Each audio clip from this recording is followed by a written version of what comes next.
will forever live in infamy. Today is the only day I have witnessed a man being convicted for mere buffering, for what he said from his mouth, not what he did with his own hands. The verdict is not consistent with the evidence laid before the court. The sentence is overbroad, cruel, and unusual.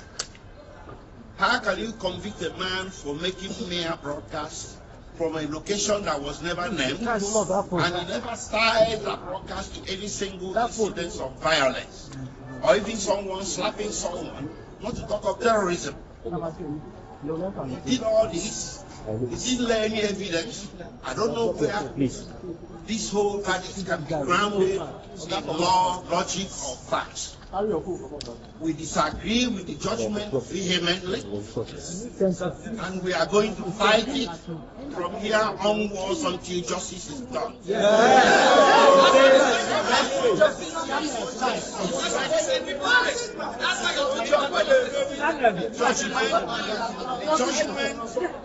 Politics is based on some tribal, primordial sentiments.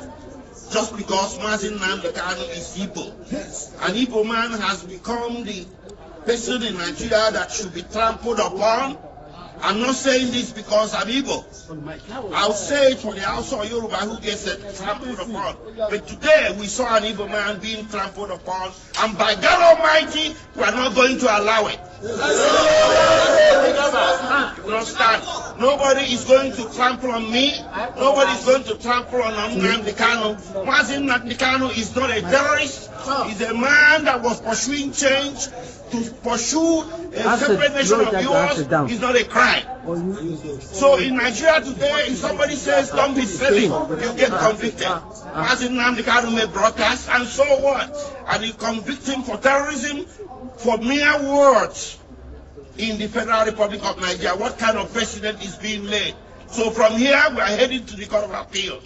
The Court of Appeal is the only court in this country, or the next court in this country, that sits as a jury. We are going to approach justice there to check out what happened in court today. And we are pretty sure the justices will agree with us that today was the symbol of the travesty of justice that everybody has been suspecting all along. If the Court of Appeal disagrees with us, we head to the Supreme Court. But by God Almighty, Nnandi Kalu is not going to stand convicted. Is going to get overturned.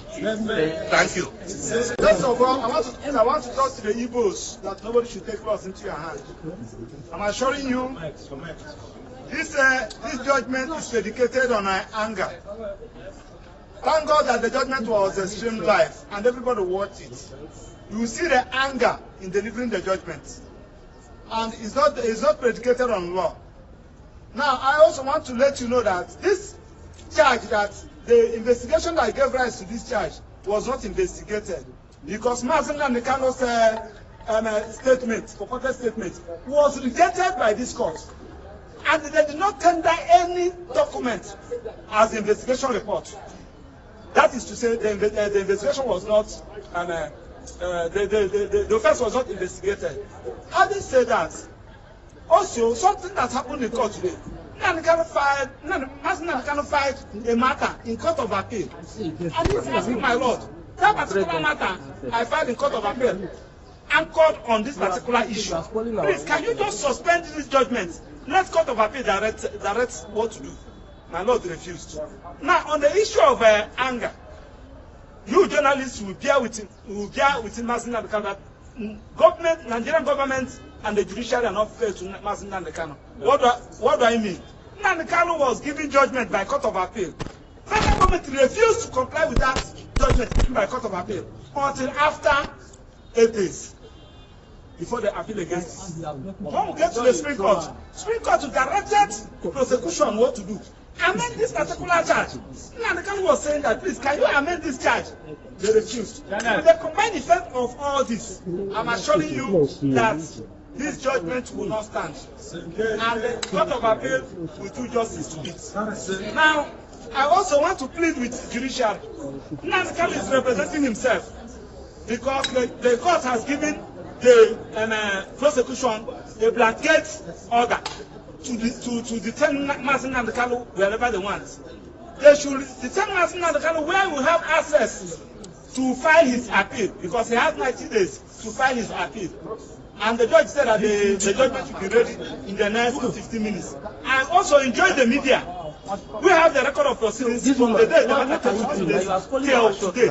I want you to check the record of proceedings and evidence tendered, reconcile it with the judgment. Now you now see what we are talking about. You are bringing British into this matter, bringing America into this matter. You are now trying to so that the British and America will be against Nnandi Kalu. Something that was not an issue, that was never tendered, that was never given evidence on, and they are raising the issue. So this is a judgment against the Igbos. This is a judgment against the good people of Southeast, and it's because of Nnandi Kalu is an evil. You cannot give this kind of judgment to a northern. You cannot give it to a southwestern. You cannot give it to another tribe in Nigeria apart from the Igbos. And we are going to start against it, because it has happened in this country against some other persons, including Abiola. The Igbos join hands together to fight against it. Why should you be our own time and everybody's sitting at it?